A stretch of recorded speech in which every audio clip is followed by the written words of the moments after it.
Okay guys, welcome to our channel.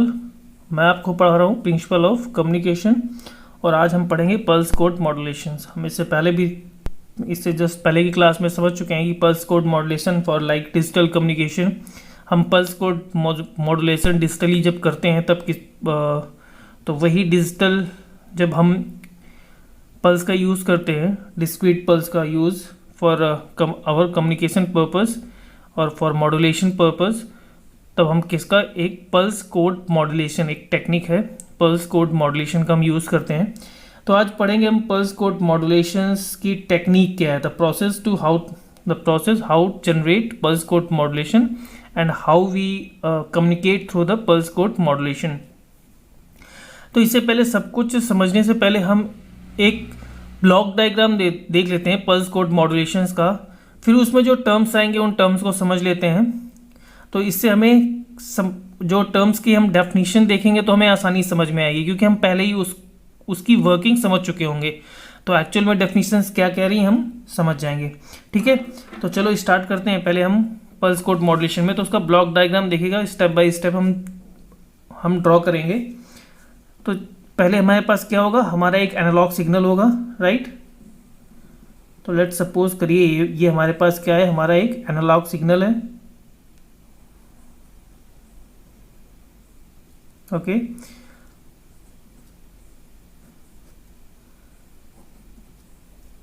ठीक है, ये हमारा क्या है, मॉड्यूलेटिंग सिग्नल है। तो सबसे पहले हम इसको पास करेंगे किसके, सैम्पलर के थ्रू, ताकि क्या हो जाए, इसके सैंपल हो जाए सारे, ये कई सारे डिस्क्रीट फॉर्म्स में सैंपल फॉर्म में टूट जाए। अभी पूरा कॉन्टिन्यूस फॉर्म है, बिल्कुल कॉन्टिन्यूस, हमें क्या करना है, कॉन्टिन्यूस टू डिस्क्रीट। अभी इसमें काफ़ी इनफाइनाइट से एम्पलीट्यूड है, अभी भी हम इनफाइनाइट एम्पलीट्यूड में तोड़ेंगे, बट डिस्क्रीट, एक से दूसरा एम्पलीट्यूड जुड़ा नहीं होगा, थोड़ा गैप होगा, पॉइंट पॉइंट पॉइंट पॉइंट, क्योंकि हर एक लाइन किससे, पॉइंट से मिलकर बनी होती है। तो इसको कॉन्टिन्यूस को हम किसमें, पॉइंट फॉर्म में तोड़ लेंगे। तो हमने किससे पास किया, इसको सैम्पलर के थ्रू पास किया।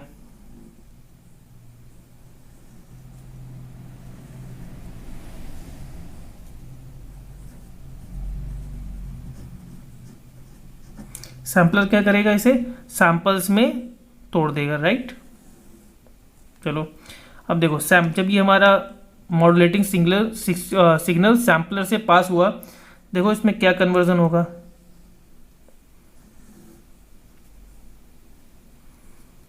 ये हमारा मॉड्यूलेटिंग सिग्नल है।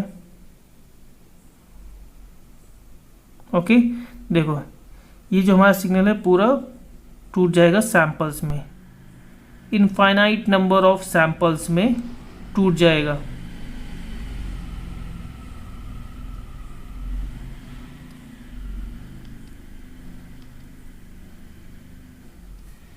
These signals have infinite amplitudes. Okay, देखो तो ये क्या हुआ, इनफाइनाइट नंबर ऑफ एम्पलीट्यूड्स में कन्वर्ट हो गया, सैम्पलर ने कई सारे सैंपल्स में इसको कन्वर्ट कर दिया। अब हमें क्या, अब नेक्स्ट वाला क्या करेंगे नेक्स्ट वाला हम करेंगे क्वांटाइजर। अब आप ये देखिए क्वांटाइजर का क्या काम होता है। एक नया टर्म्स आया है, सैम्पलर तो हम इससे पहले पढ़ चुके थे सैम्पलिंग में, लेकिन ये क्वांटाइजर क्या है।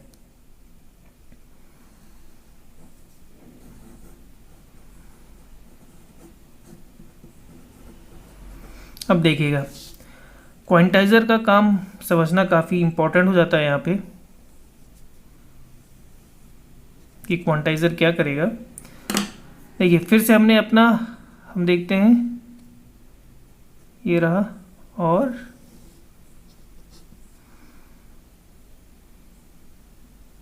ये हमारा सिग्नल रहा। अब देखिए, अब क्वांटाइजर समझने से पहले एक बार और हम कहाँ आते हैं, सैम्पलर में आते हैं। तो देखिए सैम्पलर में जैसे हमें इनफाइनाइट नंबर ऑफ एम्पलीट्यूड है, तो लेट सपोज अगर इसे मान लेते हैं, ये क्या है हमारा 1 है, ठीक, इसको मान लेते हैं ये 1 है, ठीक, ये क्या है हमारा 1.5 है, ये कितना है 2 है, ये कितना है 2.5, ठीक, और नेक्स्ट कितना है, ये हमारा 3 है, फिर हमारा 3.5 लाइक 4, ये 1, 1.5, 2, 2.5, 3 एंड 4, या इसके बीच में ये हमारा 3.5 भी होगा। तो हमारे ऐसे कई सारे पॉइंट में 1.1, 1.2, 1.3, 1.4, 1.5, 1.9 लाइक इस टाइप में हमारे इनफाइनाइट नंबर ऑफ एम्पलीट्यूड होंगे। बट हमें क्या करना है, क्वांटाइजर क्या करेगा, क्वांटाइजर हमारा करेगा कि वैल्यू को राउंड ऑफ कर देगा। मतलब वैल्यू को राउंड ऑफ करने का मतलब क्या है, अब हमारी जो ये वैल्यूज होंगी 1 और 1.5 वाली, इसको अब हमारे, क्योंकि हमें तो एक पैटर्न देखना है ना, हमें अपने डाटा का एक पैटर्न देखना है। जो डाटा का पैटर्न हमारा यहाँ पर है उसी डाटा का पैटर्न हमें आउटपुट में लेना है। तो हम क्या करेंगे, क्वांटाइजर के थ्रू, अब देखो जैसे 1 पे है, जो 1 पे मिल रहा है इट्स ओके। अब जो 1 और जो 1.5 के बीच में जितने मिल रहे होंगे, 1 और 1.5 के बीच में जितने मिल रहे होंगे वो क्या हो जाएंगे, वो केवल 1 पे ही डिपेंड करेंगे। ये क्या हो जाएगा, सीधे 1 हो जाएगा। और 1.5 और 2 के बीच में होंगे वो सारे किसमें, सिर्फ 2 में इंक्लूड हो जाएंगे। मतलब हमें मिलेगा 1 पे सिग्नल मिलेगा, 2 पे या फिर 3 पे। इसके बीच वाले सिग्नल आप कह सकते हो या तो इनको क्वांटाइजर कर देगा या तो गायब कर देगा, ठीक है ना, बीच के सिग्नल को। क्योंकि हमें क्या चाहिए, पैटर्न, हमें ये पैटर्न चाहिए, ये डेटा चाहिए। तो जो भी 1 और 1.5 के बीच में जितना भी डाटा होगा वो किस में स्टोर कर देगा, सिर्फ 1 पे, सिर्फ 1 पे ही मिलेगा, 1 एम्पलीट्यूड पे ही पूरा डाटा मिलेगा। उसका एम्पलीट्यूड क्या हो जाएगा, 1.5 से 1 हो जाएगा। और जितने 1.5 के ऊपर वाले होंगे एम्पलीट्यूड, उनको कहाँ कर देगा, बढ़ा के 2 कर देगा, ठीक है ना। तो 1 और 2 के बीच में कर देगा। ये हमारे अलग अलग सैम्पलर पे डिपेंड करता है कि हमारे पास सैम्पलर कैसे हैं। जैसे लेट सपोज अभी हमने कहा था ना, अगर 1 है तो 1 ही रहेगा। अब कहेंगे 1 से 1.5 तक कहाँ, ये क्या होगा, ये भी हमारा 1 ही रहेगा। सारा किस पे आ जाएगा, सबका एम्पलीट्यूड 1 हो जाएगा। और 1.5 से 2 हो जाएगा। और 2 मतलब 2 का तो 2 ही रहेगा। तो आपने ये देखा ना कि 0.5 से कम वाले सीधे क्या पिछले वाले पे जा रहे हैं, मतलब कम वाले पे जा रहे हैं, और 0.5 से ऊपर वाले आगे वाले पे जा रहे हैं। अभी हम चाहें तो दूसरी तरीके से भी सैम्पलिंग कर सकते हैं। देखो कैसे, अगर हमारा 1 से ग्रेटर है, ठीक, 1 से 1 या 1 से ग्रेटर है, ठीक, और कहाँ तक है, 1 या 1 से ग्रेटर है, और लेस देन किससे है, 1.5 से, तो इसका हो जाएगा 1.5। कहने का मतलब अगर 1 से बड़ा है, ठीक, कोई भी सिग्नल, अगर इसे ओवरऑल देखें हम, देखो पूरा, अगर सिग्नल 1 to 2 के बीच में है तो क्या हो जाएगा, 1.5 हो जाएगा। अगर सिग्नल 2 से 3 के बीच में है तो कितना हो जाएगा, 2.5 पे पूरा एम्पलीट्यूड हो जाएगा। अगर सिग्नल 3 से 4 के बीच में है तो सिग्नल क्या हो जाएगा, 3.5 हो जाएगा। देखो हमारा क्वांटाइजर है, हमें देखना है कि हमें कहाँ राउंड ऑफ करना है, ये हमारे ऊपर है। ये हम जब क्वांटाइजर डिज़ाइन करेंगे तो उस पर डिपेंड करेगा कि हम इस तरह का क्वांटाइजर हम 1, 2 पे सारे एम्पलीट्यूड फिक्स करना चाहते हैं, या 1.5, 2.5 और 3.5 पे सारे एम्पलीट्यूड फिक्स करना चाहेंगे। मतलब अब ये भी तो हमारे पास कहते थे इनफाइनाइट एम्पलीट्यूड थे, लेकिन अब हमारे पास क्वांटाइजर क्या कर देगा, फाइनाइट एम्पलीट्यूड में कन्वर्ट कर देगा हमारे डेटा सिग्नल को। तो मतलब हमें कहाँ मिलेगा, देखो अब जैसे यहाँ पहुँचे तो यहाँ पे देखो अब कहाँ मिलेगा, एक तो हमारा 1 पे मिलेगा, ठीक, एक तो हमारा 2 पे मिलेगा, एक हमारा 3 पे मिलेगा सिग्नल, एक हमारा 4 पे मिलेगा, देन हमारा लेट सपोज 5 पे मिलेगा। फिर से देखो, अब क्योंकि सिग्नल ऊपर तो जा नहीं रहा है, ऊपर जा नहीं रहा है, देखो कहाँ मिलेगा, 5, 4 पे देखो 2 मिले, 3 पे क्योंकि रिटर्न हो रहा है ना सिग्नल, रिपीट हो रहा है सिग्नल। तो इसी तरीके से हमें सिग्नल, ये हमारा 1 हो गया, 2, 3, 4 एंड 5, ठीक है। ये हमारे क्या है, अब ये हमारे फाइनाइट एम्पलीट्यूड हैं, 1, 2, 3, 4, 5, 6, 7, 8 एंड 9। ये हमारे क्या है, देखो ये सब अभी हमने कहा इनफाइनाइट एम्पलीट्यूड में, सैम्पलर ने किसमें, इनफाइनाइट सैम्पल्स में कन्वर्ट किया था, लेकिन क्वांटाइजर ने क्या किया, फाइनाइट सैम्पल्स में क्या कर दिया, कन्वर्ट कर दिया उसी हमारे डाटा सिग्नल को। अब देखिए नेक्स्ट प्रोसीजर क्या है, नेक्स्ट प्रोसीजर क्या होगा, जब क्वांटाइजर से हमारा ये फाइनाइट एम्पलीट्यूड का हमें सिग्नल मिला, अपना हमारा सिग्नल, तब ये अभी किस में जाएगा, देखो then it's gone to encoder. अब देखिए इनकोडर का क्या काम है, ये भी काफ़ी इंपॉर्टेंट समझना है। अब इनकोडर तो क्या काम है, हमें इनकोडर मतलब अभी तो हमें 1 2 3 4 5 डेसिमल फॉर्म में एम्पलीट्यूड किसमें मिल रहे हैं, डेसिमल फॉर्म में, यानी इन्फॉर्मेशन अभी भी हमारी डेसिमल फॉर्म में है। लेकिन हमें किस में चाहिए, हमें तो डिजिटली ट्रांसमिशन करना है, तो अभी 01010001 फॉर्म में लिखना है, ठीक है ना। तो हम अब इसको 0101 फॉर्म में कैसे लिख सकते हैं। अभी अगर अब इनकोडर क्या करेगा, जैसे 1 दिया तो 1 को कौन सा बाइनरी डेटा देगा, 1 को कौन सा बाइनरी डेटा एड्रेस करेगा, 2 को कौन सा बाइनरी डेटा एड्रेस करेगा, 3 को, 4 को, 5 को, ऐसी बाइनरी डेटा। अब देखो इसमें समझने वाली बात है, यहाँ टोटल नंबर ऑफ सैंपल्स कितने में कन्वर्ट हो रहा है, 1 2 3 4 5, 5 नंबर ऑफ क्वांटाइजेशन लेवल कितने हैं, 1 2 3 4 5। अब इससे ऊपर सिग्नल ही नहीं है, तो अब तो कोई क्वांटाइजेशन लेवल है नहीं, तो सिर्फ 5 क्वांटाइजेशन लेवल है। अब देखना इनकोडर क्या करेगा, इनकोडर मतलब हम एक क्वांटाइजेशन लेवल को कितनी बिट से रिप्रेजेंट कर सकते हैं। अब देखो अगर हमारे पास 4 क्वांटाइजेशन लेवल होते,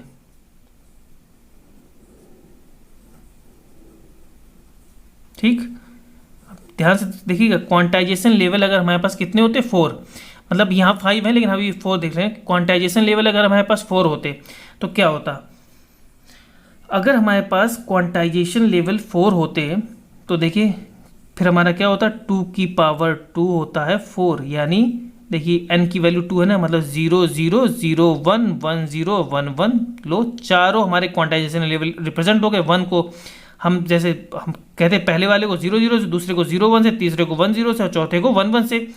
लेकिन पांचवा तो रिप्रेजेंट कर नहीं सकते हम, लेकिन हमारे पास कितने हैं, 5 क्वांटाइजेशन लेवल है, तो हमें क्या करना पड़ेगा, 2 की पावर 3 यानी 8। अब 8 है तो 5 तो रिप्रेजेंट हो जाएंगे, तीन हमारे पास बचे रहेंगे, कोई प्रॉब्लम नहीं है। लेकिन हमें तो पूरे 5 रिप्रेजेंट करने हैं ना, है ना। तो हमारे यहाँ से क्या हो जाएंगे, हमें यहाँ पर हमारे क्वांटाइजेशन जो 2 की पावर 3 इंटू 8, मतलब हमारे पास यहाँ कितने हो जाएंगे, हम इसमें क्या करेंगे, पाँचों इसमें से रिप्रेजेंट कर सकते हैं। तो देखो यहाँ से फिर क्या हो जाएगा, इनकोडर में चेंज हो जाएगा, मतलब 0 1 1 0 0 0 1 0 1 फॉर्म में हो जाएगा। लेट सपोज हमने ऐसे ही मान लेते हैं, मतलब ये सिग्नल जैसे हमने इनकोडर में पास किया तो हमारा सिग्नल क्या हो जाता है, लेट सपोज हमारा 0 0 0 0 0 1 1 0 1 0 1 1 0 1 0 0 1 इस फॉर्म में कन्वर्ट हो जाएगा हमारा ये सिग्नल। तो देखो इनकोडेड हो गया।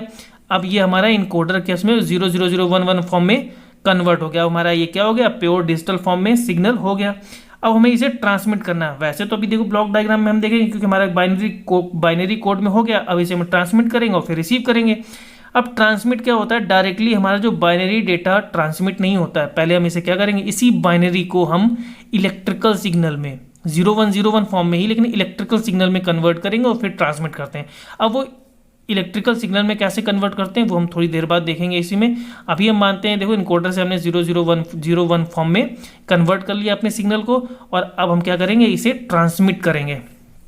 ठीक है, अब देखो इसमें जब ट्रांसमिट करेंगे तो ट्रांसमिट करने के बाद फिर अब रिसीवर होना चाहिए। ये हमारा कौन सा हो गया, ये हमारा हो गया ट्रांसमीटर। हमने जितना ये ब्लॉक डायग्राम देखा ये किसका है, ट्रांसमीटर। इनकोडर तक पहुंचा, अभी से हम क्या करेंगे, इस बाइनरी डेटा को ट्रांसमिट करेंगे।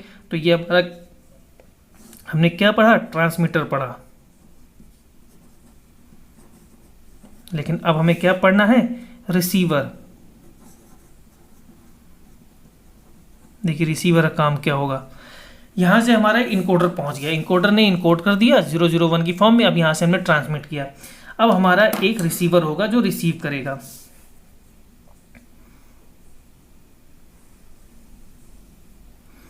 अब आपको क्या लगता है, हमने यहां से जैसा डाटा हमने सेंड किया होगा, यानी ट्रांसमिट किया होगा, वैसे ही डेटा हमारे पास पहुंचा होगा क्या, कुछ तो क्या होगा, करप्टेड हो चुका होगा डेटा, कुछ तो हमारा डेटा लूज हो चुका, वही लॉस हो गया होगा ना डाटा, कुछ क्योंकि हमारा किसी पाथ में ट्रेवल कर रहा है डाटा, कुछ नॉइस ऐड हो गई होगी। तो देखो हमारे जैसे 0 पे है डाटा, तो देखो 0 पे कुछ ऐसी पीक्स मिल रही होंगी, और 1 पे भी ऐसी, देखो ये पीक्स 1 फिर जैसे है ना, तो देखो ये पीक सारी मिल रही होंगी ऐसी ऐसी, मतलब बिल्कुल हमें 001 की फॉर्म में नहीं मिल रहा होगा, 01 01 01, ये हल्की हल्की सी पीक्स इसमें ऊपर नीचे ऊपर नीचे ऊपर नीचे ऐसे डाटा, जिसको हम कह सकते हैं नॉइस कह सकते हैं, या थोड़ा करप्टेड डाटा मिल रहा होगा। तो हमें फिर से क्या करना पड़ेगा, इसका क्वांटाइजेशन लेवल मतलब राउंड ऑफ करना पड़ेगा, ये अगर 0 और 1 के बीच में है तो हमें क्या इसको पूरे को 1 कर देना पड़ेगा। अब ये 0 से थोड़ा बड़ा है ना, 1 के पास है कि ये पीक 1 के पास है कि 0 के पास, ऐसी तो करेंगे। अगर 1 के पास है तो हमने 1 के नज़दीक कर दिया, 0 के पास है तो 0 के नज़दीक कर दिया। तो राउंड ऑफ करने के लिए हमने भी क्या किया था, क्वांटाइजर यूज़ किया था। तो अगेन हम इसको राउंड ऑफ करने के लिए हमें क्या करना पड़ेगा, क्वांटाइजर ऐड करना पड़ेगा। तो हमने इसको क्या किया, पहले हमारे जो रिसीव्ड सिग्नल हुआ उसे हमने पास किया क्वांटाइजर से। ओके, अब देखिए क्वांटाइजर से पास करने के बाद क्या हो गया, हमारा डाटा हमें मिल गया। कौन सा, वही डाटा 0 0 0 0 0 1 1 0 1 0 1 1 0 1 0 0, क्योंकि ये सारे उसी फॉर्म में होंगे। 0 का 0 हो गया, 1 का 1 हो गया। ठीक, क्वांटाइजर ने तो राउंड ऑफ करके हमारा जो डेटा हमने ट्रांसमिट किया था वही हमें डेटा फाइनली रिसीवर पे दे दिया। लेकिन हमारा डेटा एक्चुअल में कौन सा, हमारा डेटा तो ये है एनालॉग सिग्नल।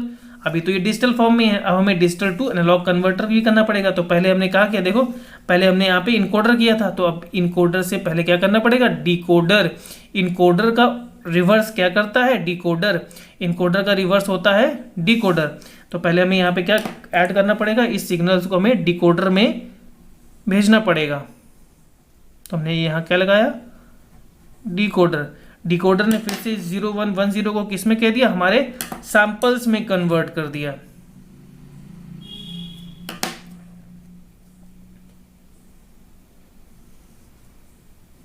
उसने हमें क्या दे दिया, एक हमारा सिग्नल ये वाला हमें दे दिया 1 2 3 4 5 4 3 2 1, ये वाला सिग्नल हमें दे दिया जो कि हमारा था, है ना, जो कि इनकोडर से हमें यहाँ पे इनकोडर में जो गया था, ये हमें डिकोडर ने यहाँ पे सिग्नल दे दिया।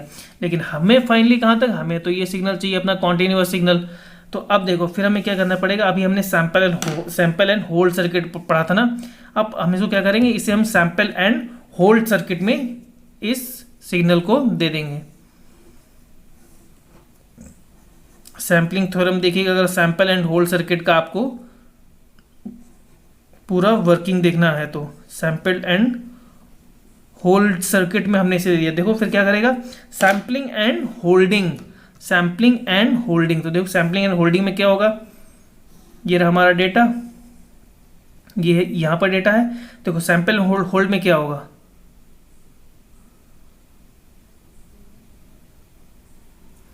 जैसे मान लो यहाँ 1 है, पहले यहाँ जाएगा, फिर जब 0 हुआ तो क्या कॉन्टिन्यूअस हो जाएगा, फिर 1, फिर अगर 0 पे गया, क्योंकि यहाँ सिग्नल 0 है ना, सिर्फ ये पीक पीक पीक एक एक लाइन मिल रही है सैंपल्स, तो ये मतलब बाकी में 0 है, सिर्फ यहाँ पर है इसकी कोई वैल्यू, बाकी में 0 है। तो जहाँ पर वैल्यू होगी तो हमारा कैपेसिटर चार्ज हुआ और फिर चार्ज को होल्ड कर लिया, फिर कैपेसिटर चार्ज हुआ, फिर चार्ज को होल्ड कर लिया, फिर कैपेसिटर चार्ज हुआ और चार्ज को होल्ड कर लिया, फिर डिस्चार्ज हुआ, फिर hold discharge hold discharge hold discharge hold.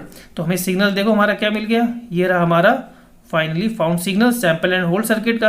अब सैंपल एंड होल्ड सर्किट से हमें अगर डाटा चाहिए होता है, फिर रिट्रीव करना होता है, तो क्या करना पड़ता है, हमें फाइनल डाटा को लो पास फिल्टर से पास करना होता है। तो हमने क्या किया, फिर इसको एक लो पास फिल्टर से पास कर दिया।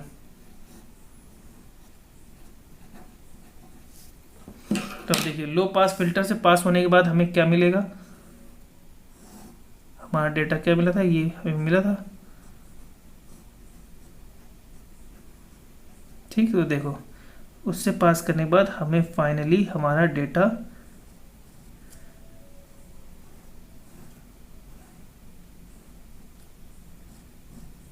ये फाइनली जो हमारा था ऑलमोस्ट क्या हो जाएगा, हमें मिल जाएगा। जो हमारा फाइनली क्या था, हमारा मैसेज सिग्नल था, वो हमें कहाँ मिल गया, रिसीवर के एंड पे मिल जाएगा। तो हमको इतनी बातें देखो, अभी हमने क्या समझा, सैम्पलर को समझ लिया, सैम्पलर की वर्किंग क्या है, फिर क्वांटाइजर की वर्किंग क्या समझ ली, इनकोडर की वर्किंग भी समझ ली, है ना, फिर क्वांटाइजर अगेन, फिर डिकोडर की वर्किंग समझ ली, सैंपल एंड होल्ड सर्किट पहले भी पढ़ चुके थे तो हमने इस बार भी समझ ली। फिर देन लो पास फिल्टर, ठीक है ना, लो पास फिल्टर, ठीक है, लो पास फिल्टर, और फाइनली हमने अपना सिग्नल रिसीव कर लिया। तो चलो एक बार और इसको थोड़ी चीज़ें हैं इसकी और समझ लेते हैं, ठीक है, कि क्योंकि कुछ भी मिस ना हो हमसे, राइट। तो जो कुछ मिस हो रहा होगा वो भी समझ लेंगे। तो देखिए सबसे पहले हमने तो अपना सिग्नल को सैम्पलर के थ्रू पास किया, ठीक। तो सबसे पहली बात यहाँ जानने वाली कौन सी है, सैम्पलर से पास किया। हमें मालूम है सैम्पलर क्या मालूम है, F S is greater than equal to 2FB। B क्या है हमारा, बेस बैंड सिग्नल की फ्रीक्वेंसीज। ये यहाँ पर सैम्पलर से अगर हम किसी सिग्नल की सैम्पलिंग कर रहे हैं तो उस सिग्नल की फ्रीक्वेंसी के 2 गुना से बड़ी होनी चाहिए हमारी कौन सी, सैम्पलिंग फ्रीक्वेंसी। ये बैंडविड्थ भी कह सकते हैं, बैंडविड्थ कितनी होनी चाहिए, 2 times of the bandwidth of the base band और मैसेज सिग्नल, ठीक है ना। तो यहाँ पर हमारे लिए ये ज़रूरी है, तो इस बात को ध्यान दीजिएगा। तो यहाँ देखिए यह बात समझ में आई। अब देखिए क्वांटाइजर। अब सर कि हमें क्वांटाइजर की ज़रूरत क्यों पड़ी, तो एक बात समझिएगा। लाइक देखिए हमारा एक सिग्नल 5.2 पे एम्पलीट्यूड पे है हमारा, ठीक। 5.2 लाइक ऐसे बना होता है ना, ये समझ लीजिए 5.2 पे है। फिर नेक्स्ट किस पे होगा, 5.3 पे होगा। फिर नेक्स्ट किस में 5.4, फिर नेक्स्ट 5.5। देखिए अगर ये पॉइंट्स इतने सारे हैं हमारे पास, अब मान लीजिए हमने सिग्नल को क्या किया, ये हमारा सिग्नल था, इट सिग्नल डेटा है, ठीक है। अब लेट सपोज हमने इसे ट्रांसमिट किया, ठीक। इसको हमने जब ट्रांसमिट किया तो सिग्नल क्या हुआ, अभी हमने कहा था एम्पलीट्यूड, जब भी हम देखा था पीक्स आ गए थे हमारे सिग्नल्स में, राइट। तो ऐसे ही पीक्स थोड़ी नॉइस इसमें क्या होती है, ऐड हो जाती है, ठीक। हमारा करप्टेड सिग्नल होता है। तो मान लीजिए अब हमारा 5.3 पे जो था वो हमारा 5.2 पे आ गया, या 5.2 पे जो हमारा 5.2 पे था वो 5.4 पे आ गया। अब लेकिन जब हम सिग्नल रिसीव करेंगे तो हमें क्या पता कि 5.2 वाला 5.4 पे पहुंच चुका है, क्योंकि काफ़ी नज़दीक है, सारे इधर उधर हो गए। थोड़ी नॉइस किसी में ऐड हो गई है, थोड़ी किसी से मतलब किसी में एक्स्ट्रा सिग्नल ऐड हो गया, किसी से एक्स्ट्रा सिग्नल रिमूव हो गया है। तो कौन सा पॉइंट कहाँ पर पहुँच गया हम नहीं जानते हैं। लेकिन अगर देखो हमने इसको किस में कन्वर्ट कर दिया, 0 और 1 में। देखो यहाँ पे 0 और 1, 0 और 1 इस फॉर्म में अगर हमने जैसे कि हमने कन्वर्ट किया था इनकोडर के थ्रू 0-1 फॉर्म में, तो हमने कहा ना अब हमारे सिग्नल हमने ट्रांसमिट किया, देखना अब हमने ये सिग्नल ट्रांसमिट किया तो देखो हमारा ये देखो सिग्नल आ रहा है ना, पीक्स आ रहे हैं 5 थोड़े 0.1 0.5 काफ़ी कम दूरी पर ही हमारे पीक्स आ रहे हैं। तो हमने क्या किया, एक लेवल देख लिया, इस लेवल के जो नीचे होगा वो सारे 0, इस लेवल के जो ऊपर हैं वो सारे 1, और हमें सिग्नल अपना मिल गया, ठीक है। आपने देखा लाइक हमने अगर मान लिया 10 वोल्ट को क्या दे दिया, 10 वोल्ट को हमने कह दिया ये 1 होगा, और 0 वोल्ट को हमने कह दिया ये क्या होगा, 0 होगा। तो देखो कितना इसमें डिफरेंस हो गया, 0 to 10 वोल्ट का डिफरेंस हो गया, ठीक है। इसका मतलब अगर हमें सिग्नल 5 वोल्ट से मिला तो 5 वोल्ट से अगर ग्रेटर है तो 1 हुआ, और 5 वोल्ट से नीचे है तो 0 होगा। इन हम आउटपुट में ये सेटिंग कर देंगे कि 5 वोल्ट से ऊपर होगा तो उसे 1 देंगे, 5 वोल्ट से नीचे है तो उसे 0 देंगे। क्वांटाइजर, ठीक है ना, राउंड ऑफ कर देगा इसे पूरा, 5 वोल्ट से ऊपर वालों को सिग्नल को पूरे को 1 दे देगा, क्योंकि हमें 10 को रिप्रेजेंट करना है 1 के थ्रू। और क्योंकि ये पीक्स होती हैं, पीक्स अगर 5 वोल्ट से नीचे रहीं तो हम सबको 0 पे सेट कर देंगे, तो इससे सिग्नल हमारा पूरा मिल जाएगा। अब देखिए सिग्नल, अब आप सोचेंगे सर अगर ये 0 वाली पीक्स 5 वोल्ट के ऊपर निकल गई, हाँ पॉसिबिलिटीज़ होती है, तो वो 1 में कन्वर्ट हो जाएगी, तो क्या हो जाएगा हमारा, फिर नॉइज ऐड हो जाएगी। तो इसके लिए हम कोशिश करते हैं कि जो इनके बीच का डिफरेंस है ना ज़्यादा से ज़्यादा रहे। मतलब कैसे, देखो अगर हमने एक को ले लिया -10 volt, sorry +10 volt to -10 volt, +10 volt को हमने कर दिया 1 और -10 वोल्ट को हमने कर दिया 0, तो देखिए डिफरेंस कितने का आ गया, 20 वोल्ट का डिफरेंस आ गया। मतलब अब 10 वोल्ट का मतलब देखो, मतलब 0 वोल्ट से जो ऊपर होगा वो 1 हो गया, और 0 वोल्ट से जो नीचे होगा वो 0 होगा।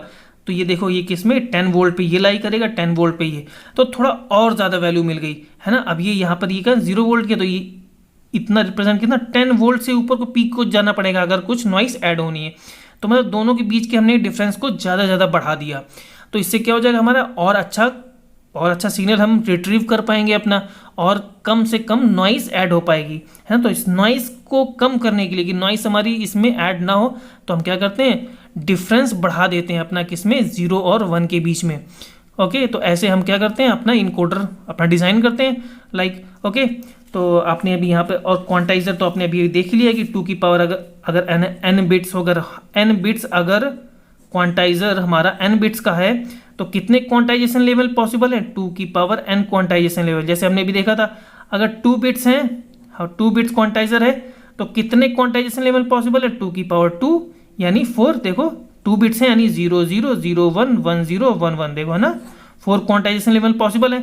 हम 4 क्वांटाइजेशन लेवल को अलग अलग डेटा अलग अलग हम बिट असाइन कर सकते हैं, अलग अलग देख कॉम्बिनेशन असाइन कर सकते हैं। अगर यही हमारा 3 बिट क्वांटाइजर हुआ तो हम क्वांटाइजेशन लेवल कितने हो जाएंगे, 2 की पावर 3 इक्वल टू 8, यानी देखो 0 0 0 0 0 1 0 1 0 और 0 1 1, या फिर 1 0 0 1 0 1 1 1 0 और 1 1 1 1 2 3 4 5 6 7 8।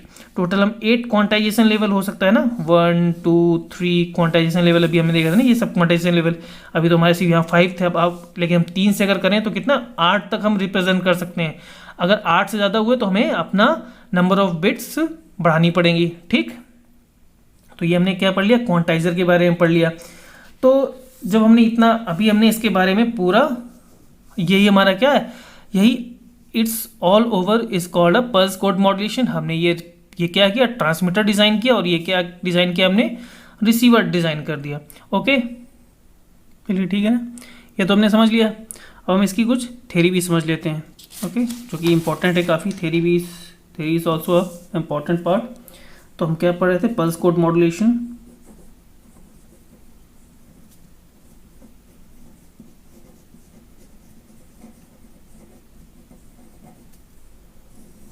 ठीक है, देखते हैं पल्स कोड मॉड्यूलेशन, पीसीएम जिसे हम कहते हैं, ठीक है ना, इन शॉर्ट हम पीसीएम कहते हैं इसे, पल्स कोड मॉड्यूलेशन को।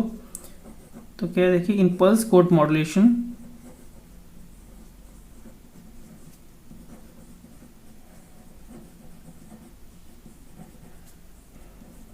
और message signal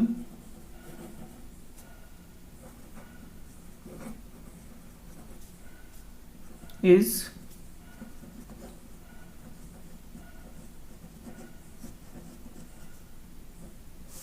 represented by a sequence of coded pulse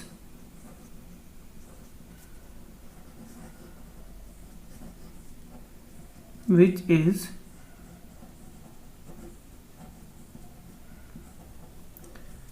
accomplished by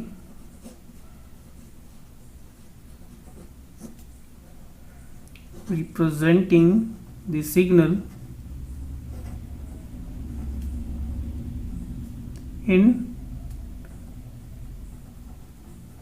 discrete form in both time and amplitude. ठीक है, ये हम पढ़ ही चुके हैं पीसीएम के बारे में।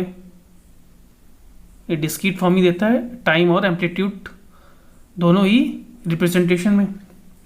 अब देखो, तो हमें पल्स कोड मॉड्यूलेशन में इम्पोर्टेंट कौन कौन से जो हमारे जो ऑपरेशंस आए थे वो कौन कौन से इंपॉर्टेंट ऑपरेशन। तो देखो, इम्पोर्टेंट ऑपरेशंस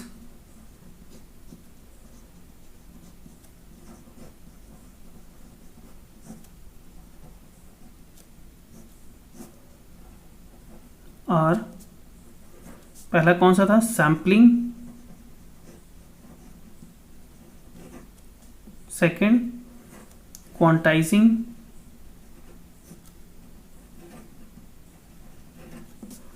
और थर्ड क्या था, थर्ड वन था हमारा इनकोडिंग और डिकोडिंग। इनकोडिंग का ही रिवर्स होता है। तो पहले हम देख लेते हैं आखिरकार ये सैम्पलिंग होती क्या है। सैम्पलिंग की थोड़ी सी हल्की हल्की डेफिनेशन देख लेते हैं सैम्पलिंग, क्योंकि ये भी ज़रूरी है। हमने क्या समझा और क्या लिखा, बोथ आर इक्वली इंपॉर्टेंट। तो सैम्पलिंग क्या है, विच कन्वर्ट्स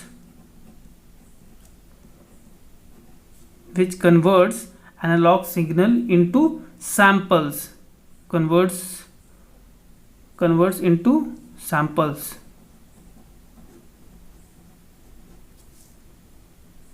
कन्वर्ट्स ऐसा लिख लो, एनालॉग सिग्नल converts analog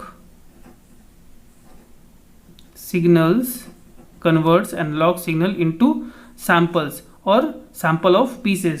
ठीक, अब हम बात करें क्वांटाइजर की।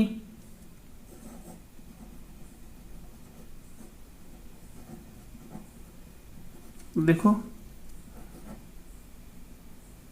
quantizer is the process, or quantizer is the processing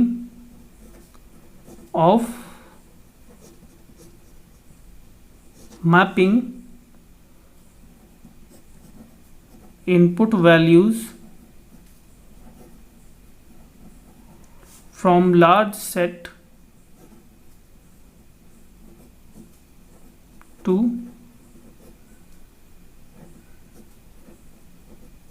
output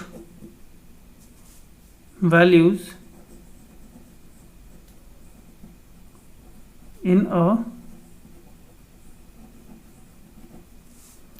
smaller set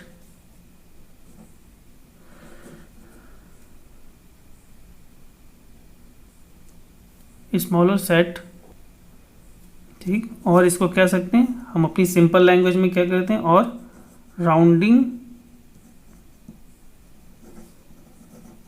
of the values of amplitude.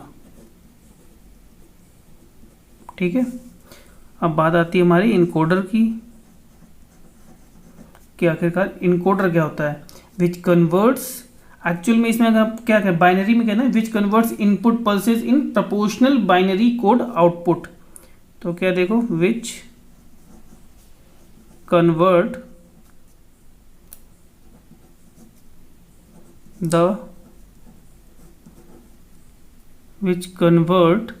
the input pulses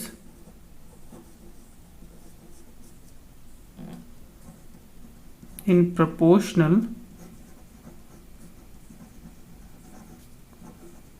binary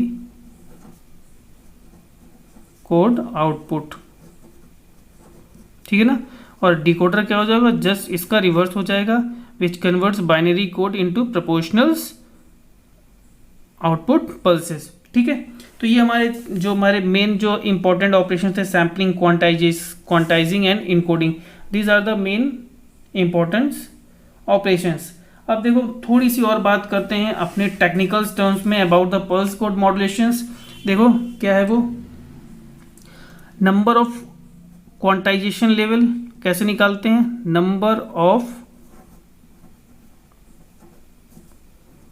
क्वांटाइजर में आपसे पीसीए में पूछ लिया जाए, number of quantization level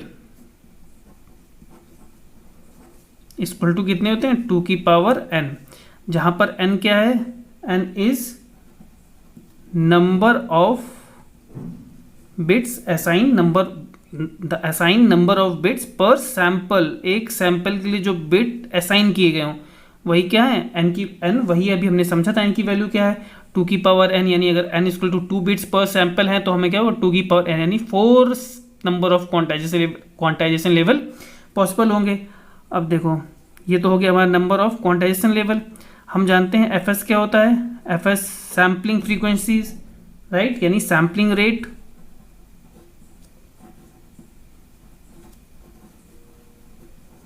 sampling rate, ठीक है, मतलब सैंपल पर सेकेंड,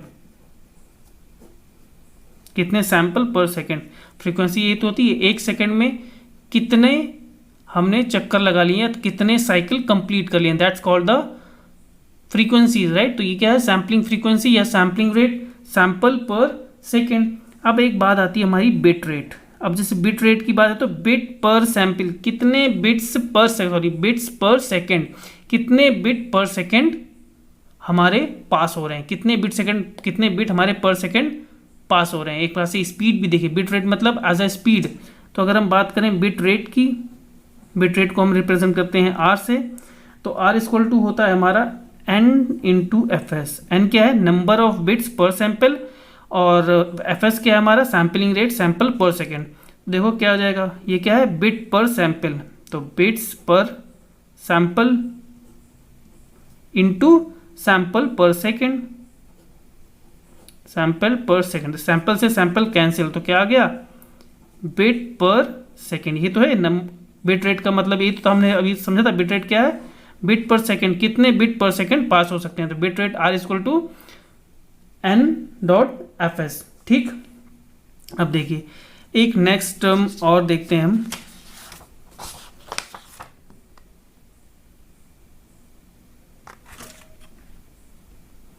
चलिए नेक्स्ट, अब देखिए इसी से ही हम बैंडविड्थ से, चलिए दोनों को ही सामने रख लेते हैं। जैसे ये एक है और फिर हमने यहाँ पे रख लिया। हमने क्या पढ़ा था, बैंडविड्थ क्या होती है, जैसे बिट रेट क्या होता है, n इंटू एफ एस। तो देखो जब हमारा बिट रेट हुआ n इंटू एफ एस, देखो r इक्वल टू क्या है, n into F S. Okay, अब एक चीज़ देखिएगा, अगर हम n बिट रेट तो हो गया। अब हम देखते हैं पीसीएम में, पीसीएम की देखते हैं बैंडविड्थ कितनी होती है। पल्स कोड मॉड्यूलेशन जो वेव है उसकी बैंडविड्थ कितनी होती है। बैंडविड्थ होती है हमारी r/2, यानी n एफ एस बाई 2, ये हमारी बैंडविड्थ होती है पल्स कोड मॉड्यूलेशन की। अगर देखो n बढ़ेगा तो क्या, n बढ़ा तो n बढ़ेगा तो r तो प्रोपोर्शनल है डायरेक्ट n के, तो हमारा r भी डायरेक्टली बढ़ेगा। और हमारा r बढ़ेगा तो बैंडविड्थ भी बढ़ेगी। अच्छा एक बात समझिए, n बढ़ा तो r बढ़ा, r बढ़ा तो बैंडविड्थ हमारी सीधे बढ़ गई। तो बैंडविड्थ बढ़ने से क्या, जब हमने बिट पर सेकेंड है ना, अपना हमारा क्या कर दिया हमने, n जो number of bits per sample था, नंबर ऑफ बिट पर सैंपल बढ़ाया तो नंबर ऑफ बिट्स पर सेकेंड भी बढ़ी और हमारा बैंडविड्थ बढ़ गया। तो देखिए ये तो एक जो बैंडविड्थ ही तो हमारा एक मेन इशू होता है, क्योंकि बैंडविड्थ होती है काफ़ी कॉस्टली। हमारा बैंडविड्थ असाइन किया थी ना, ये काफ़ी कॉस्टली होती है, तो हमारा सिग्नल ट्रांसमिट करना बहुत ही कॉस्टली हो जाएगा। कॉस्टली हो जाएगा तो हर चीज़ महंगी हो जाएगी। तो हमें क्या होना, एक रीजनेबल प्राइस में भी रखना होता है। तो लेकिन n बढ़ाने से क्या देखो हो जाएगा, number of bits per sample बढ़ाने से हमारे क्या होती है, एक्यूरेसी भी इंक्रीज होती है। ये था ना हमारा, देखो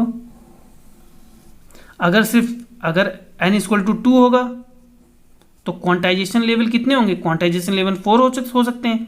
n इक्वल टू 3 होगा तो क्वांटाइजेशन लेवल हमारे कितने होते हैं, 8 हो सकते हैं। मतलब देखो 4 का मतलब हम 1 2 3 और मैक्सिमम 4 में, बस 4 में डिवाइड कर सकते हैं, 4 से ऊपर डिवाइड नहीं कर सकते। देखो 1 2 3 और 4, सिर्फ 4 क्वांटाइजेशन लेवल हो सकता है। अगर n इक्वल टू 3 कर दिया, मतलब n इंक्रीज कर दिया, तो क्वांटाइजेशन लेवल अब कितने हो सकते हैं, 8। मतलब एक यहाँ भी, 2 3 4 5 6 7 8, देखो एक्यूरेसी बढ़ गई ना।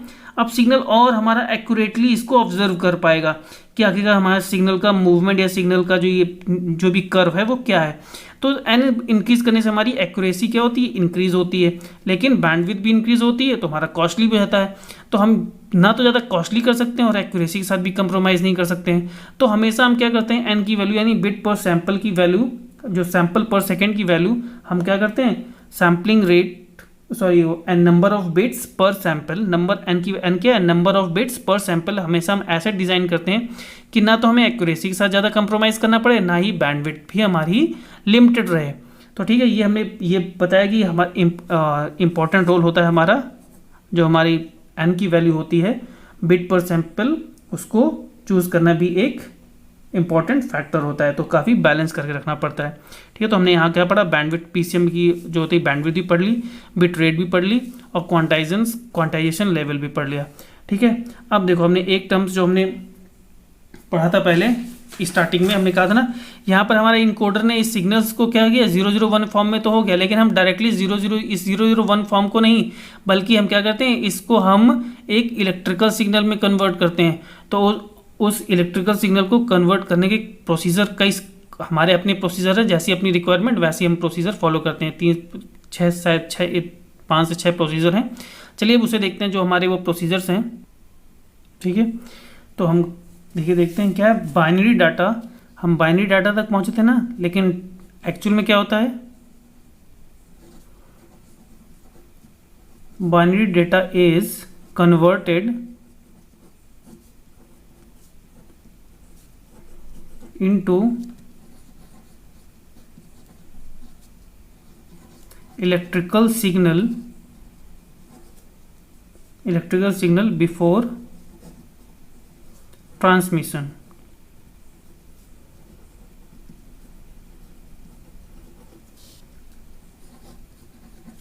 For transmitting 1 and 0 following are the methods for conversion.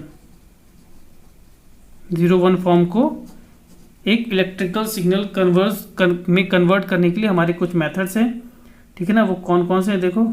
एक होता है हमारा जैसे रिटर्न टू जीरो, तो हम पहले उसको एक एक देखते हैं और उसको डेफिनीशन में भी लिखते हैं, या फिर हम पहले हम क्या कर लेते हैं, पहले हम डेफिनीशन में नहीं, पहले हम समझ लेते हैं उसे ग्राफ के थ्रू कि होते क्या है, फिर उसकी हम थ्योरी भी लास्ट में लिख लेंगे। पहले हम समझेंगे फिर उसकी थ्योरी लिखेंगे, वरना हमें थ्योरी समझ में ही नहीं आएगी कि वो कह रहा है। तो जब हम पहले ग्राफ ड्रॉ करेंगे उसके बाद उसी ग्राफ के थ्रू हम उसकी थ्योरी समझ लेंगे, ठीक है। चलो तो ये देखो, जैसे हमारे पास ये है सिग्नल है, देखो हमारे पास जो हमें बिट ट्रांसमिट करनी है वो कौन सी है, 0 1 0 1 1 0 1। ये बिट है जो हमें क्या करनी है, ट्रांसमिट करनी है। देखो इसके मेथड कौन कौन से हैं, non return to zero unipolar, non return to zero bipolar, return to zero unipolar, return to zero bipolar Manchester, and non return to zero inverter, in non return to zero. चलिए हम बात करते हैं पहले non return to zero unipolar की। इसका मतलब क्या है पहले समझेंगे, धीरे धीरे स्टेप बाय स्टेप सारा समझ में आएगा। देखो अगर हमारा ट्रांसमिट करना है हमें 0 1 0 1 1 1 0 1, तो अब हमें इस 0 1 फॉर्म को क्या करना है, इलेक्ट्रिकल सिग्नल में कन्वर्ट करना है। तो पहला प्रोसीजर हमारा कौन सा है, non return to zero unipolar, मतलब रिटर्न। अब देखो इसका कैसे इसको करना है, अगर हमारा 0 होगा तो 0 पे क्या होगा, हमारा 0 पे हमें क्या, एक तो पहले होता है यूनिपोलर। यूनिपोलर का मतलब है सिर्फ एक साइड, यानी पॉजिटिव साइड सिर्फ जाएगा हमारा सिग्नल, और बाइपोलर होगा तो हमारा पॉजिटिव साइड भी जाएगा और नेगेटिव साइड भी जाएगा। तो देखो पहले 0 है तो 0 का मतलब क्या है 0, 1 का मतलब क्या है 1 पे आ गया सिग्नल, फिर 0 तो 0 पल्स हो गई, ठीक, फिर 1 तो फिर 1 हो गया, एंड फिर 1 ही रहा, देन फिर 0 हो गया और फिर 1 हो गया। यानी यहाँ से है तो ये 0 वोल्ट हो गया और ये प्लस V वोल्ट हो गया, ठीक है ना। ये 0 वोल्ट, ठीक है, ये वोल्ट का है, ये प्लस V वोल्ट हो गया। तो 0 वोल्ट से प्लस V वोल्ट के बीच हमारा एक पल्स सिग्नल मिल गया। अब देखो सेकंड, देखो सेकंड कौन सा हमारा, non return to zero bipolar, फिर से non return to zero bipolar. अब देखना इसमें non return to zero bipolar है, ये क्या है, ऊपर भी जाएगा और नीचे भी जाएगा, पॉजिटिव में भी और निगेटिव में भी। तो देखो non return to zero bipolar कैसे, देखो इसमें क्या होगा, जब 0 होगा तो हमारा माइनस V वोल्ट पे होगा, और जब 1 होगा तो प्लस V वोल्ट पे होगा। तो अभी कहाँ है 0, तो 0 मतलब माइनस V वोल्ट, और फिर 1 आ गया तो प्लस V वोल्ट, फिर 0 आ गया तो माइनस V वोल्ट, और फिर प्लस तो प्लस V वोल्ट, फिर प्लस है तो प्लस V वोल्ट पे ही रहेगा, प्लस V वोल्ट पे रहा, फिर 0 आ गया तो फिर से कहाँ चला गया, माइनस V वोल्ट पे, और फिर से 1 आ गया तो प्लस V वोल्ट पे। मतलब ये कितना है, प्लस V है, और ये कितना है, माइनस V है, ठीक है ना। तो ये क्या हो गया, non return to zero bipolar, ठीक, देखो पूरा ठीक, दोनों है बाइपोलर है, 0 और पॉजिटिव एंड नेगेटिव दोनों में जा रहा है। अब देखो रिटर्न टू जीरो यूनिपोलर, अब इसमें समझना, देखो यूनिपोलर का तो मतलब हमें समझ में आया क्योंकि ये पॉजिटिव साइड में आएगा, लेकिन अब आपको समझ में आएगा यहाँ लिखा था नॉन रिटर्न टू जीरो और यहाँ लिखा था रिटर्न टू जीरो, इसका मतलब क्या है, ठीक है। तो हमें देखना है कि ये रिटर्न टू जीरो आखिरकार non return to zero, return to zero में डिफरेंस क्या है। तो देखिए return to zero unipolar, unipolar तो मतलब समझ में आ गया कि हमारा सिर्फ पॉजिटिव साइड ही जाएगा। तो अब देखना है रिटर्न टू जीरो का मतलब आखिर क्या है। देखो तो अब हमारा क्या है, 0 है, तो 0 पे तो ये 0 रहा, रिटर्न टू जीरो यूनिपोलर है ना, तो 0 पे हमारा क्या रहा, 0 रहा।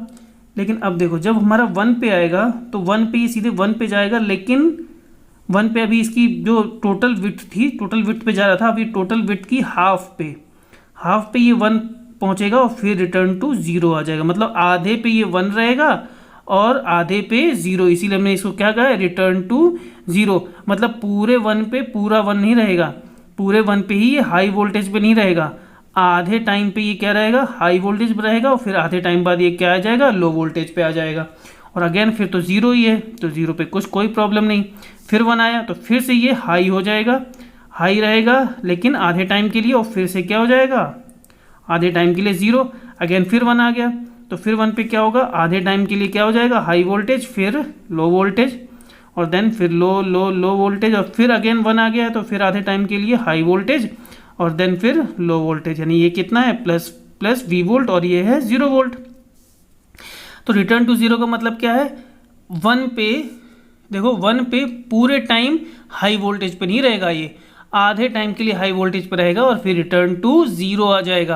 और यहाँ नॉन रिटर्न टू 0 क्यों बोला गया है, क्योंकि जब हमारा 1 होगा तब पूरे में ही क्या होगा, ये पूरे टाइम किस में रहेगा, हाई वोल्टेज पर रहेगा। चलो अब देख लेते हैं रिटर्न टू 0 बाईपोलर का मतलब क्या है। तो बाईपोलर का मतलब तो ये है कि दोनों, ये पॉजिटिव में भी होगा और निगेटिव में भी होगा।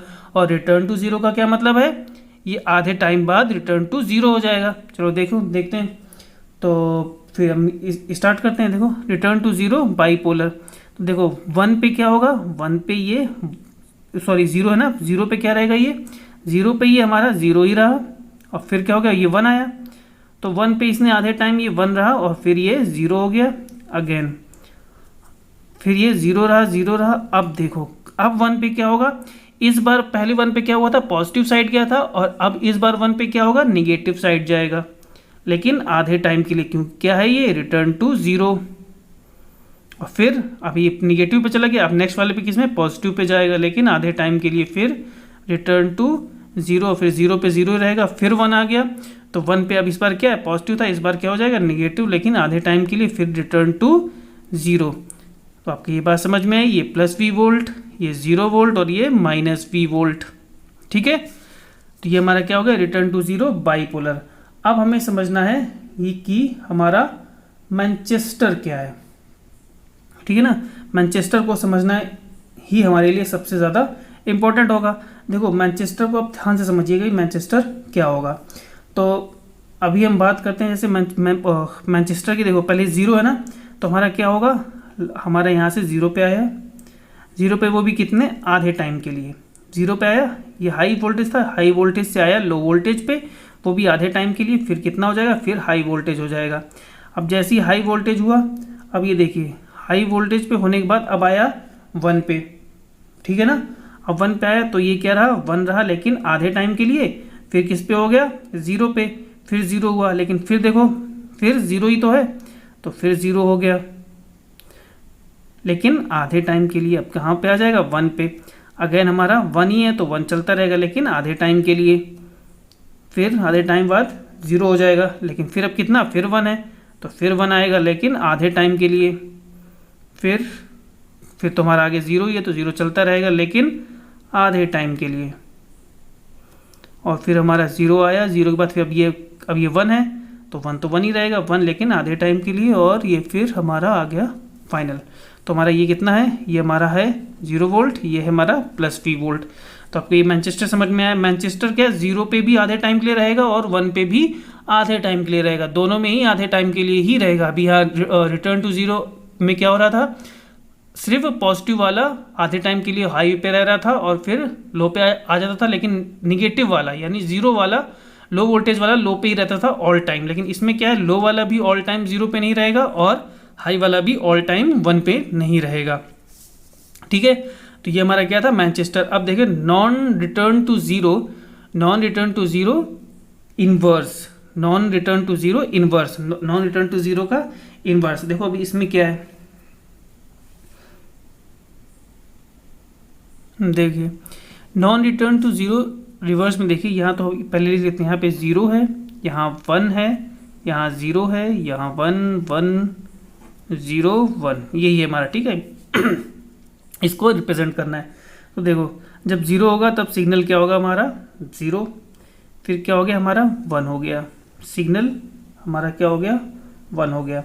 और जैसे ही 1 हुआ हमने चलना चालू कर दिया 1। ठीक, अब देखो 1 आया, लेकिन ये कब चेंज होगा, ये सिग्नल चेंज तभी होगा जब 1 आएगा। जब तक 1 नहीं आएगा तब तक ये सिग्नल चेंज नहीं होगा, कॉन्टीन्यूअस चलता रहेगा। देखो यहाँ 0 था, 0 के बाद 1 आया तो हमने क्या कर दिया, 0 to 1 चेंज कर दिया। मतलब 0 था तो 0 से 1 हो गया। अब तो यहाँ 1 तो है नहीं तो चेंज होगा नहीं, तो ये 1 कॉन्टीन्यूअस चलता रहेगा चलता रहेगा चलता रहेगा। अब देखिए, अब यहाँ पर क्या आया, अगेन यहाँ पर हमारा 1 आ गया। अब जब यहाँ पर हमारा 1 आया है तो देखिए अब यहाँ पे 1 आया, तो 1 जब आया हमारा अचानक से यहाँ पे 1 आया तो अब ये चेंज होगा, लेकिन कब चेंज होगा, आधे टाइम के बाद। मतलब ये आगे बढ़ा और आधे टाइम के बाद चेंज हो गया, चेंज होने के बाद फिर 0 पे आ गया। अच्छा यहाँ भी देखिए, यहाँ पे तो 1, यहाँ 0 था, 0 से 1 हुआ था, लेकिन डायरेक्ट यहाँ चेंज नहीं होगा, यहाँ आधे टाइम के बाद चेंज होगा। मतलब पहले 0 चलता रहेगा आधे टाइम के बाद, फिर आधे टाइम के बाद क्या हो जाएगा, यहाँ 1 हो जाएगा। इस तरह देखिए, अब 0 0 0 0 चला, 0 पे तो क्या होगा, कोई चेंज नहीं होगा 0। अब देखो यहाँ से 1 आ गया, तो 1 आएगा तो आधे टाइम चलेगा, फिर 1 से 0 पे कन्वर्ट हो गया। अब देखिए 0 पे आया तो फिर 1 है, तो अब इसको फिर चेंज होना है, लेकिन आधे टाइम के बाद चेंज होगा। और फिर अब क्या हो जाएगा, ये 1 हो जाएगा। 1 होने के बाद अब 0 आया तो कोई चेंज नहीं, कोई चेंज नहीं, फिर क्या आ गया हमारा 1, लेकिन अब चेंज होगा हाफ टाइम के बाद, तो ये आ गया। ठीक है, तो ये हमारा क्या था, non return to zero inverse. तो ये हमारे टाइप्स हैं जो हमारे क्या करेंगे, बाइनरी को इलेक्ट्रिकल सिग्नल में कन्वर्ट करेंगे, राइट। चलो अब इनके बारे में हम थोड़ा थ्योरी भी लिख लेते हैं। ठीक है, देखो अब लिखते हैं नॉन रिटर्न टू ज़ीरो के बारे में। जैसे अगर हमें लिखना है तो हम क्या लिखेंगे, देखो पहले हम लिखते हैं यूनिपोलर,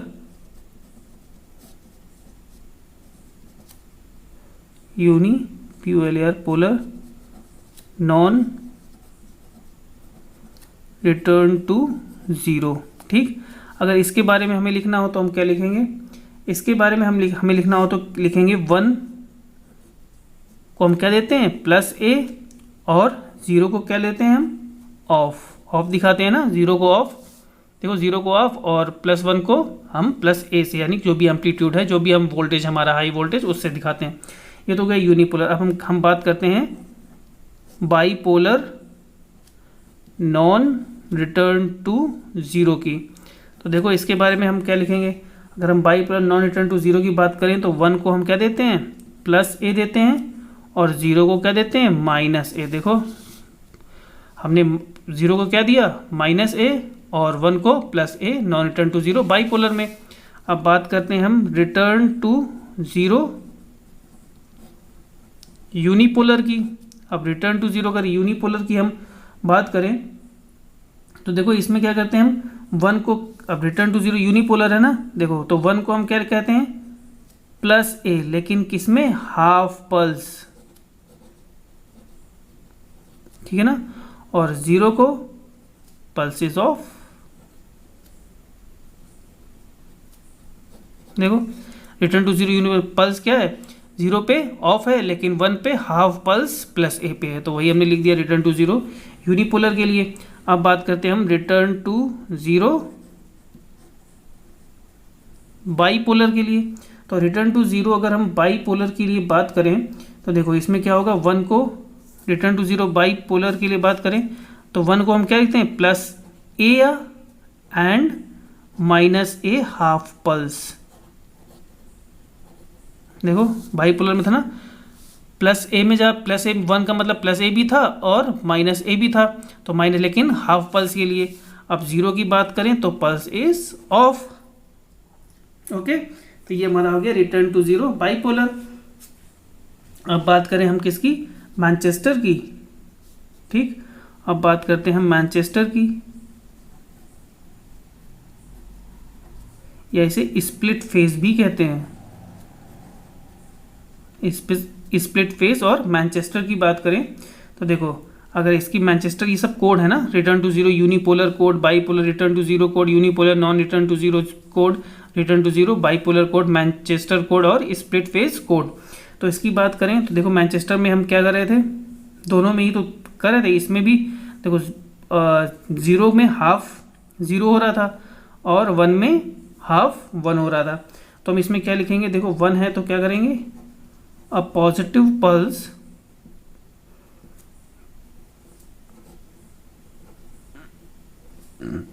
ऑफ ए एम्पलीट्यूड यानी प्लस ए फॉलोड बाय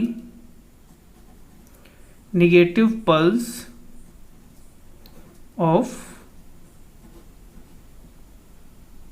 इसको कह दो A amplitude, negative of A amplitude that is minus A. क्योंकि देखो प्लस ए में क्या था, पहले पॉजिटिव फॉलोड बाय निगेटिव ये था ना, लेकिन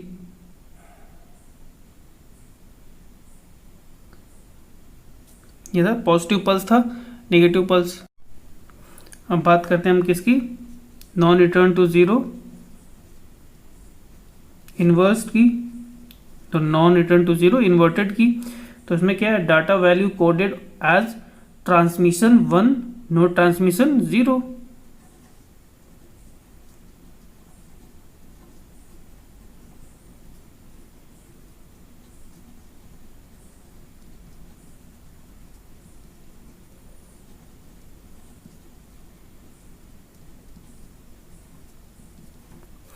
ओके, तो this is all about our pulse code modulations. ठीक है, ओके, थैंक यू क्लास।